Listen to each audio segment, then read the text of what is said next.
Americans. If you're not an American, feel free to watch, but please try and get it to the Americans. My name is Bianca van Wyk, born in South Africa, live in South Africa.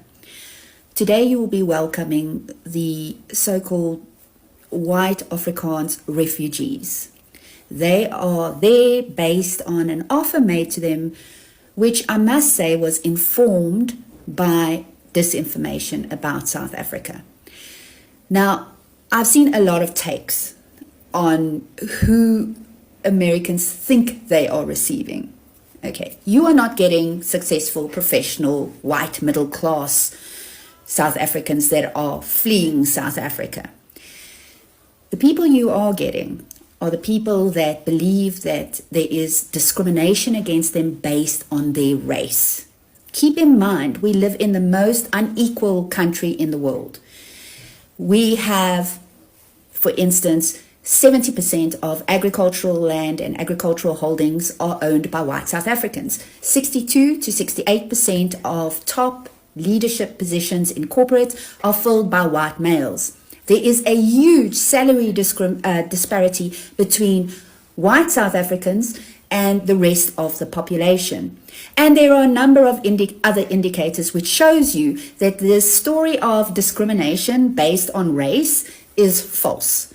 Another thing that I wanted to say is that you will get certain so-called refugees that have experienced crime. However, in South Africa, no one is exempt. These people that you are welcoming assume because they're white, they should not experience crime. The people most affected by crime in South Africa happen to be black people that live in poverty. So as you open your doors and welcome people, and you're going to get a lot of information and disinformation from these people, please do keep that in mind.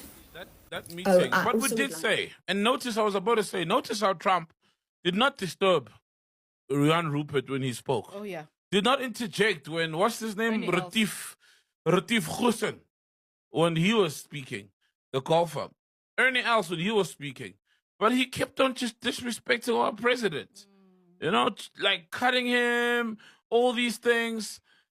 Oh man, it's that meeting, I mean, was not a success. It started off okay, but in the middle, then Trump brought up all these things. And I think the South Africa, the delegation expected it, but they didn't know what it was going to be. They knew that the temperature would rise in that room. We saw with Zelensky, you know, and shout out to our president for keeping his calm. Because when you meet him with the force or the aggression that he exerts on you, Trump, it becomes something else. And also, how do you argue with somebody who's hell-bent, who said, hey, lovely people, and particularly a quick word to my American friends who might be tempted to believe what Donald Trump is saying about South Africa, my home country, where I happen to be right now. Him and Elon Musk are racist twats who have no fucking idea what they're talking about. Because what they're doing is taking the word of a fringe racist group called AfriForum and other disaffected whites, disgruntled by the end of apartheid, feeling hard done by, and much like the Israelis, victimizing themselves when they are not victims at all, bitching about how, you know, land redistribution is racist against whites. These are such ignorant provocateurs, and it's going to backfire on them. South Africans' majority, the black majority, and it's a multiracial, multi-tribal society now, only own a tiny proportion of the land versus the size of their population. And while white South Africans make up 7% of the population, more or less, they own about 70% of the decent land.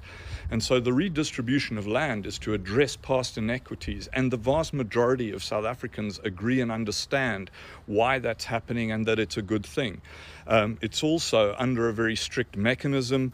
Now, not everyone agrees, of course, with the mechanism, but the principle is what racists like Musk and Trump are railing against here on behalf of a bunch of assholes who equate equality with oppression, because for so many years, decades and decades of the apartheid era, they were the oppressor. And as we know, whenever the oppressor looks at something like equality, it suddenly becomes oppression of him.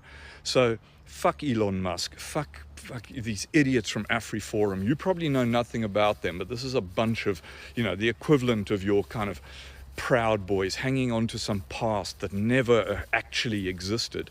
And a past in which the vast majority of people in this country were oppressed, suppressed, and treated much like, fortunately not quite as badly as the Israelis treat the Palestinians.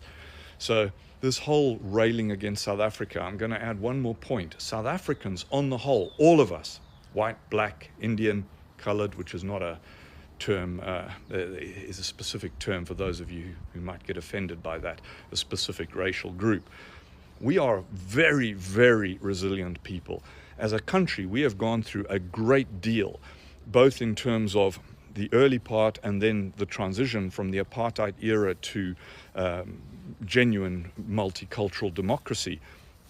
And whatever Trump throws at us, we can handle. We can handle it because we've been through far, far worse in our history.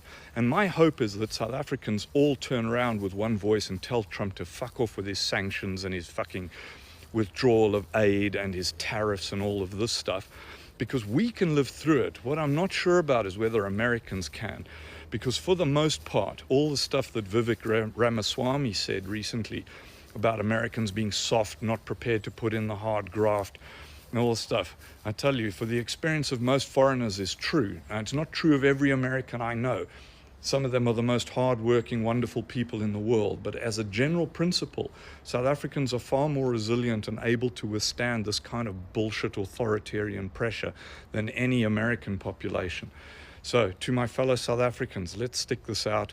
Let's stick up the middle finger to Trump and particularly to Elon Musk, because we know from his background that he left South Africa in the apartheid era and retains the racist bullshit that's motivating these people like Creel. And now that I'm in South Africa, I'm seeing their awesome, ridiculous tweets. Fuck those guys as well. They're the past. Most of us are the future, and it's a beautiful future. Donald Trump, on behalf of every South African, I'd like to send you one collective message. Footsack! Ask Elon to explain it to you.